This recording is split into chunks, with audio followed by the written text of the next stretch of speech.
नेनिल्स art of teaching या चॅनलवरती आपल्या सर्वांचं स्वागत आहे. विद्यार्थी मित्रांनो, महाराष्ट्रातील जे विद्यार्थी पदवीच्या शेवटच्या वर्षाला आहे त्या सर्व विद्यार्थ्यांकरिता, ज्या विद्यार्थ्यांना बीएड करायचं आहे त्या बीएड करिता लागणारी सीईटी किंवा होणारी जी सीईटी आहे ती सीईटीचे जे फॉर्म आहे विद्यार्थी मित्रांनो ते भरणं सुरू झालेले आहे.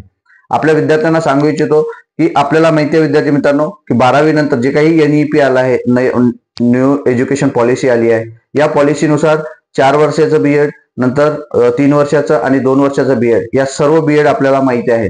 परंतु यात विद्यार्थ्यांना वर्गीकरण आपल्याला माहिती नाही आहे विद्यार्थी मित्रांनो, आणि त्याच माध्यमातून आपल्याला हे सीईटीचं फॉर्म भरणं गरजेचं आहे. कारण विदाऊट सीईटीने तुम्हाला कोणत्याच कॉलेजला तुम्हाला ऍडमिशन मिळत नाही आणि प्रवेश सुद्धा मिळत नाही विद्यार्थी मित्रांनो. याकरिता आपल्याला सीईटीचं जे फॉर्म आहे ते फॉर्म भरणे सुरू झालेलं आहे. तर 12वी नंतर ज्या विद्यार्थ्यांना सीईटी ज्या विद्यार्थ्यांना बीएड करायचं आहे त्यांनी फॉर्म भरायचा आहे. नंतर 2 वर्षाचं जे बीएड आहे त्यांनी सुद्धा फॉर्म भरायचा आहे आणि 3 वर्षाचं जे बीएड आहे ते सुद्धा त्यांनी सुद्धा फॉर्म भरायचा आहे विद्यार्थी मित्रांनो.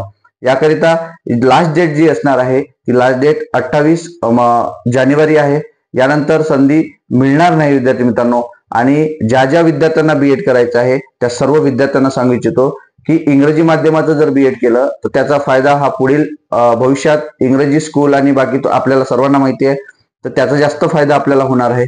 त्याकरिता सर्व विद्यार्थ्यांनी बीएड सीईटीचा फॉर्म जे आहे ते भरून घ्यायचे आहेत विद्यार्थी मित्रांनो.